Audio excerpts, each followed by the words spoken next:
Hey there, I'm glad to report that the Epistle 3 curse has been broken, and that the end of 2024 brought us not one, not two, but 3 demos for upcoming Episode 3 mods. As I've played a ton of Half-Life mods in my time and I've read the Epistle 3 story more times than I've read text from my dad, I'll be reviewing all of them, letting you know the pros and cons of each one. We've got the demos for Project Borealis, Half-Life Interlude, and Half-Life 2 Infinite Finality. Without further ado, let's get right into it. Subscribe, thank you. Project Borealis Prologue. We're starting out with the most unique one, in that it doesn't use the source engine and also doesn't really take place in an Episode 3 environment. Instead, this one is a tech demo of sorts set in Ravenholm, testing the capabilities of a Half-Life V5 Unreal Engine. And I must say, I like what I'm seeing. Dynamic low-end props, some cool snow effects, and some great weapon handling. All this accompanied by a great soundtrack as well. Obviously, one of the most important aspects of playing as Gordon Freeman post Half-Life 2 is the gravity gun. And while it certainly isn't exactly the way it is in Half-Life 2, it does feel really good to use. If this game is ever completed, I have no doubts that they will close to perfectly recreate the gravity gun's feel. Shout out to this great interaction where the hanging zombie torso is actually still alive. 10 out of 10. There are some time glitchy effects, including this torn apart reality one, which I thought was absolutely beautiful. Also, furry headcrabs. The zombies are also what you'd expect them to be. A 4K remake of the ones we know and love from Half-Life 2. So 4K in fact that I'm unsure I can even show them in detail on YouTube. At the end we see the Borealis placed in the middle of Ravenholm, an entryway being placed right where Father Grigori originally came out from. After you enter it, the demo ends. Gordon? This demo was met with quite a bit of backlash. In case you aren't aware, Project Borealis started out as a project a total of 7 years ago, right when the Epistle 3 story released. By the way, in case you don't know what that story is, I heavily suggest watching my video on it. It's basically a draft of an Episode 3 story ex-Half-Life writer Mark Laidlaw wrote, which he clarified since was merely one way to tell the story, not what was for sure planned. Though it's expected that a few aspects of that story will be returning. Back to Project Borealis though. The problem was that people were expecting more than a singular map set in Ravenholm. Though I personally mostly disagree with this criticism and actually enjoy this demo. Now to criticize the team a bit. Calling this demo Project Borealis Prologue made it seem like we'd be playing the first chapter of Episode 3, not a tech demo set in Ravenholm. So the titling could have been better. Not that I think that this couldn't return in the Project Borealis version of Episode 3's story. The Borealis works mysterious ways, and the intro of this mod makes it seem like we step into a pod. We also hear Eli and Dr. Kleiner discuss what to do with the Borealis. Perhaps later on in the game, once we enter the Borealis, we will be teleported into a snowy Ravenholm. I somewhat doubt that they made all this only to not include it in the final game. While the mod titling may have been false advertising, this doesn't mean that this demo isn't still great, looks-wise especially. I literally felt the warmth in this room. This mod did great work on the environments, including the color correction and designing of the models, textures and sounds. The gameplay was also fun. The weapons and especially the gravity gun felt satisfying to use. Not that there aren't a few small quirks that need to be ironed out, but given that we are probably at least 3 years away from a full release of Project Borealis, if not double that, I believe they will have the time to fix that. I truly believed we would never be getting anything Project Borealis related, ever, and that the project was just fully cancelled. So to actually have something playable now is fun, and I recommend everyone to play this demo. It's free on Steam. For the next demo we have Half-Life Interlude. Interlude is perhaps the most interesting of the bunch, because of one singular distinction. And to explain this I'm gonna have to give a Half-Life Alyx spoiler warning. Skip to the timestamp on screen in case you don't want that ruined for you. Remaining spoiler markers can be found in the description. As most of you are probably aware, Half-Life Alyx ends by changing the ending of Episode 2 so that Eli is revived and Alyx Vance is captured by the G-Man. The Epistle 3 story released 3 years before Half-Life Alyx released, thus this wasn't accounted for. Most Episode 3 projects tend to ignore Half-Life Alyx and just do exactly what Epistle 3 wrote, which is fair. This mod however starts with an intro sequence which seems to show the point of view of the back of Eli's head, where you then see the vortescence effect of Alyx killing it. We then get a G-Man speech voiced by a voice actor named Kest, who manages to do the best G-Man impression I've heard to date. What was it you were expecting to find here, Mr. Freeman? He speaks a lot about time and how it's running out, while also alluding to us perhaps looking for Alyx, who went missing after Half-Life Alyx. We then load into an incredible looking level. In terms of overall looks, this one takes the cake out of 3 demos in this video. Call me biased with my love for source engine looks, but the amount of detail in this environment, the view consisting of some few real textures splattered in just like Valve used to do it, and the one on which we're hanging on by a thread filled with tons of detail. Lots of metal paints and texture, both in the form of decals and in the form of 3D architecture sticking out. The best comparison I can make is that this looks like Mission Improbable, which is perhaps the best looking mod of all time for me. All this wielded together by a great looking snowstorm, which is using custom snow particle effects. Most Episode 3 maps tend to use the same snow effect used in Episode 2 in the transmission of the Borealis, which is fine, but it limits its usage somewhat. In this case they were free to do whatever they wanted with the snow, since they had someone talented enough to do particle effects. The mod starts with the elevator we're standing on almost crashing down a cliff. to which we climb alongside it, a gameplay element we're not unlikely to see in a real Half-Life sequel. Valve have talked about how they regret not including more cliff-like areas like those of Half-Life 1 and Half-Life 2, so it would make sense for that gameplay element to appear in a sequel. This mod also features cassettes of sorts, similar perhaps to the ones in Fallout 4. You can find a total of 3 of these here. The first one gives us general instructions on what to do to find Mossman's team, which is activating a radio station. I unfortunately thought that these audio logs suffer from the too real effect, which is that the added amount of distortion to the voice makes it very hard to understand what is being said if you don't enable closed captions.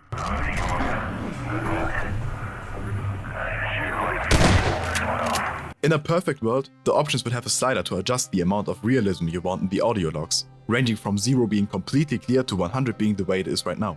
Listening to these audio logs is hard enough, given that you fight a ton of soldiers and zombies during it. So the added effects, while maybe realistic, make them close to unintelligible. Going through a vent following the cliff section, some kind of time shift seems to happen, which transports us back to the Resonance Cascade for a short moment. To not take you through all this step by step, we eventually arrive in this larger area in which we fight a few Combine, Arctic variants of them. This environment in general is filled to the brim with custom materials and models, a lot of them being Arctic edits of props you've seen before, and a lot of them being completely newly made, including some Arctic zombies, which are fun. The headcrabs don't seem to be fuzzy this time though. This mod features one puzzle, and perhaps I'm just dumb, but I was stuck here for quite a while. You see these cables in a cage that we've seen previously are needed. The question being, how do you reach the cable? Your first instinct may be to break these planks, but they are indestructible, contrary to what you may expect. The solution involves igniting a fire in a small warehouse, to which we are supposed to take one of the burning wood props over to the wood panels to burn them. I think it's a cool idea, but I just really didn't expect this behavior. Even with the danger flammable materials sign, I simply wasn't expecting that to apply to this door. If I can perhaps offer a way to communicate this puzzle more clearly, what if the door was instead frozen solid? The Arctic environment would allow for this, and it more clearly spells out, you need to melt me. You can also keep some wood planks reaching out of the ice, so that you keep the element of spreading the fire. Perhaps you can add a leaking pipe above the door, which would explain why this door specifically froze. While it may be slightly goofy, so is a wooden door that you can't break with the crowbar. We gotta suspend disbelief a bit in the name of gameplay. Fighting through a few more Combine, we eventually get to plug in the cable to which we see Barney, or rather hear him. The visual is very unclear. The voice actor of Barney also did a great job. Look, I don't know who's turning the lights back on, but whoever you are, you're walking into a death trap. Not quite as strikingly similar as the G-Man of this mod, but it's still really good. Kest's G-Man is just a tough act to follow. One more thing to mention is some new HEV voice lines, Atmospheric sensors detecting sub-zero temperatures. which were made using a mix of pitched up voice acting by PegaXing, who is one of the main creators of this mod, and an old HEV text-to-speech generator. You guys know I'm against AI voice acting, and to be honest, I'm not quite sure what my stance is on old text-to-speech generators. Thus, I would love to hear your thoughts. Speaking of sounds, another thing to mention is the custom soundtrack of this demo, which sounds awesome. The soundtrack for this mod is made by PegaXing as well. Near the ending, we meet a Vortigaunt that carries a sniper on its back, with a seriously great impression of the Vortigaunt done by Tubby Hill. Our meeting place lies not far beyond. The last audio log mentions headcrabs evolving rapidly, and how some report that they are larger than humans in some cases. This claim may sound extraordinary, but only a bit later do we ourselves meet one. This cliffhanger challenges that of episode 2, I swear. Also, that's not what I meant when I said I want fuzzy headcrabs. I can't wait for what Interlude brings next. They mentioned that more will follow in 2025. The wait won't be long. So for my review, Interlude makes for a great demo. It's about 20 minutes long, as one would expect. The looks of this one are my favorite of the 3. Project Borealis may look more realistic, but the Source Engine aesthetic is what I prefer most personally. And not that Infinite Finality doesn't also look great. We'll take a look at that mod in a bit. Interlude is also perhaps the most interesting of the bunch in terms of story. We know how the Epistle 3 story goes, but to add in the twist of canonizing Half-Life Alyx makes this perhaps the one I look forward to the most. This mod started out somewhere in the middle, the beginning text mentioning 3 hours after the crash, so I can't wait to see what they will come up with in terms of an intro, starting from the episode 2 hangar onward. Definitely check this demo out if you have the time. And also, if you feel like it, the mod has an ARG running on its YouTube channel and other websites, and in the demo as well most likely. I have only scratched the surface myself, but I think I have some theories and ideas thanks to the ARG that I will try to compile once more of this mod releases and I make a video on it again. In the meantime, if you wanna get updates on this mod or try and solve the ARG, join their Discord, I'll link it in the description. Half-Life 2 Infinite Finality, the last mod of the bunch. Infinite Finality is also very new to the scene, with its first trailer only having released about 30 months ago. This is the first time we get to see Alyx in an episode 3 mod. The trailer featured an AI voice of Alyx, which I mentioned in this trailer they plan to replace, which is good. So how does the Alyx voice hold up? Infinite Finality starts just about where you'd expect it, with the helicopter crashing in the Arctic. The Alyx voice is not indistinguishably similar to Moll Danridge, Thanks. I guess it's never gonna be smooth sailing. but it definitely holds up. And there's like a certain cadence when she pronounces certain words that sounds exactly the way Moll Danridge does. Let's get going. We've got a lot of ground to cover. So I'm more than happy with the voice actress, but I do think some voice lines don't fit given the context. I will get into a bit more in-depth analysis of the voice of Alyx and Alyx herself once I get into the review. The environments of this mod for the most part look really good. There are some areas I thought needed a tiny bit more polish, more specifically this view right at the start, but I believe they sacrificed some of these looks in favor of the length of this demo. This demo has a total of 5 maps, and thus lasts more than twice as long as the other 2 demos combined. So I can understand some areas not having the final brush-ups they need to come a full release. Then again, most areas of this mod do look really good. The caves, for example, are one of the highlights. Making caves in the source engine is an awful experience, and to get them to look good is hard, especially once you get as complex as these ones are. This mod, however, nailed them. I also enjoyed the Zen fauna growing here, which Alyx explains exists here because the combine cleanup crews never went this far north. This definitely isn't the first time a mod attempts this. Entropy 02, for example, has done similar. And as much as I love that mod, I always thought the Zen cave there felt a bit overstimulating visually. It's so many high contrast colors right next to each other that it all just blends together in some sense. Not that it doesn't make sense for an alien growth from another dimension to look that way. And I love the saturated colors of Zen. But if your goal is good visuals, doing it the way Infinite Finality did here is the way to go. They use these saturated colors sparingly in environments with low contrast colors, aka slightly bluish white and grey tones. And look at this view you get in the last map of this mod. Holy shit, this is the kind of beauty you only see in dramatic death scenes of main characters. What I also loved was the animations on Alyx. Animating a character in Source is rarely done, simply because it's so much effort. This mod didn't shy away at all though. Alyx has quite a few animations made for her, including transferring some heat from her hands to her face, her climbing out of the helicopter and this climbing animation. Stuff like this makes Alyx come to life in ways you can't really achieve otherwise.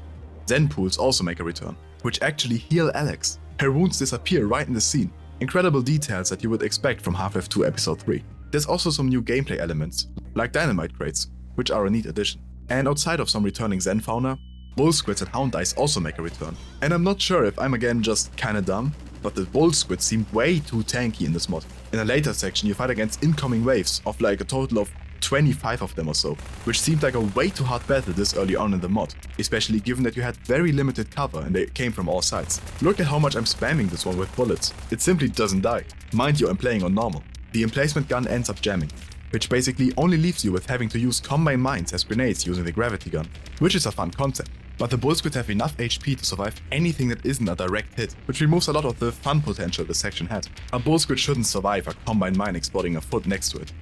It quickly becomes obvious that the combine got here first. We find whole facilities of theirs installed beneath the ice, with some aperture remnants to accompany it. By the way, I love this specific area. Working with diagonals in the source engine is a pain, so hats off to whoever created this. We find a ton of stripped combine soldiers here, eventually leading us to a computer that allows Alyx to transmit back to White Forest. And holy shit, I honestly thought that Alyx would just fail to make a connection. But nope. Right now, we're contacting you from an aperture radio station. Oh dear. Well, let's hope that the Combine aren't, This is no time for waffling. Every moment's delay brings the Combine closer to securing the Borealis. Need I again impress upon you the utmost importance of reaching it first? You know where you need to be going, so stop wasting time with trivial concerns and get to that ship. This whole interaction gave me goosebumps. Not to downplay Dr. Kleiner here, the guy who did the voice acting did phenomenally. Like, super close to the real deal. But holy shit, I honestly find it hard to believe that Dr. Magnuson isn't an AI here. The impression is so good that it should just straight up cast it in a sequel. I'm serious. Shout out to Preston Evans and Tubby Hill respectively. Great work. You had me right back in time, playing episode 2 for the first time. Great to see these characters interact. I also thought the writing was almost flawless, with perhaps a bit too much snarkiness from Dr. Kleiner. But otherwise, this was a perfect interaction. The Combine come rushing in after this, including some of the stripped ones, which is a really great interaction. Never have we seen these guys walk around before. Simply makes for a cool visual. The final area of this mod is a small area with open world type elements, letting you choose where to go first. You need to disable 3 generators in order to open a door to proceed. Along this way you will fight a fleet of infinitely spawning Combine and zombies. By the way, the zombies have a fun retexture as well. including fuzzy headcrabs. I hope in the future they recreate the fast and poison zombie as well, as those kinda stand out as unfitting next to all the retextures and remodels around them. But I expect they are planning on doing so. This final area was somewhat ruined for me because I had no idea where to go. That being said, this was entirely my fault, I simply had a brain fart. Following the bright green glowing light is clearly communicated, and so I don't blame the mod for this. But I do somewhat blame it for the amount of enemies it spams here. As I mentioned, infinitely spawning ones. You can't win any fight, and thus it doesn't really feel rewarding. Half-Life usually is a good mix of the usual run, think, shoot, live. This map started with live, a bit of think, followed by shoot, and it's almost perfect, but then it turns into run for the rest of it. My suggestion to fix this is to make the waves of enemies spawn finitely, only after each disabled generator. Each generator has a bunch of supplies placed right next to it, which could make for a perfect gameplay loop of get supplies, disable generator, shoot to kill, and living a bit, in the sense that you explore the environments around you. As those do feature some nice loot and great storytelling, you are likely to miss as the 50th Combine Elite comes rushing at you after you've emptied all of your weapons. To speak on said weapons really quick, as this is the first mod of the bunch to innovate in that regard, you get the usual arsenal you'd expect, but instead of a crowbar you get an ice axe, as many may have expected. The ice axe is one of the most popular cut weapons of Half-Life 2. In this mod it behaves similarly to the wrench of opposing force, slightly slower swing speed but an added stronger secondary swing, which also gives me hope that we'll also get the crowbar later on in this mod, because you surely can't finish Half-Life's story without a crowbar. What kept up these combat interactions and what I somehow failed to mention is the awesome soundtrack. The incredible talented Mac Brown, Silas and Poolcat worked on this mod soundtrack, and it sounds great. It's what you've been hearing in the background for the entire Infinite Finality section as well. As alluded to, the demo ends after this semi-open world bit. So to finally review this one, this mod openly aims for an episode 3 interpretation as you would expect it to release in the early 2010s or so, which it definitely nails. The environments took exactly the right amount of classic source while also innovating and being pretty ballsy in some certain areas. I think there are some areas that need refurbishing, but that's planned I assume. The gameplay was really fun, being exactly what you would expect from an episode 3 was it to release in 2010, with the only exception perhaps being the amount of enemies near the end and the very tanky bull squids. Story-wise, the Dr. Kleiner and Magnuson interaction was awesome, and so was some of the storytelling in the final town. I also enjoyed Alyx in this mod, who has a great new model by the way. I haven't mentioned it yet, but I was really happy with how she looks here. But I do have some more constructive criticism for her now. Alyx just watched her father die, crashed a helicopter, and is now stuck in the Arctic without supplies. Now if you know Alyx, it's obvious that she wouldn't be crying and complaining about the situation. But I would definitely expect a certain rage in her, and a determination to reach the Borealis to fulfill her father's last wish, while still also being caring to those around her, specifically Gordon in this case. Alyx is tough, both tough as a character and tough to pull off, especially in a post-episode 2 setting. And unfortunately, the voice lines never really felt fully fitting to the vibe. A voice can sound as similar to Alyx as you want, but if the lines don't fit the context, that won't do anything. I don't put much blame on the voice actress herself. I think Isabelle is a great cast. I more so blame the direction she was given and the wrong context the lines are used in.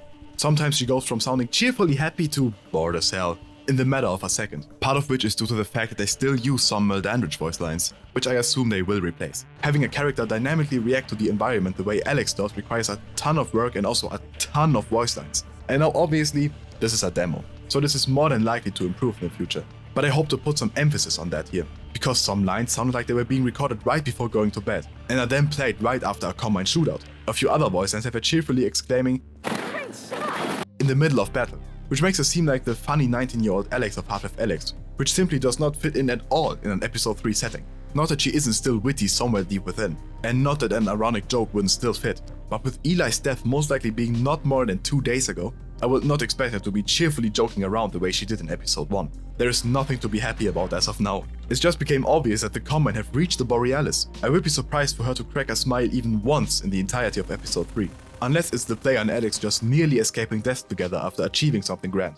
So again, I blame the direction Isabelle was given for her role here, and the fact that it's still only a demo. Which it's important to remind yourself, this is a demo, not a finished product. To fix Alyx here means to record a bunch of varying voice lines for her for each environment, and to make sure she never sounds like she's making sure that somebody sleeping next to her doesn't wake up. If both those things can be done, I think this will be one of the best Alyxes we have seen in a mod. Which, to be clear, it already is. The voice acting here is better than that of 95% of mods that exist, but I believe it can do even better, so that it can rightfully and proudly call itself an episode 3 mod. Overall, this demo was really fun, and it was great to have so much content. It feels like, and might actually just be, the first chapter of its episode 3 story.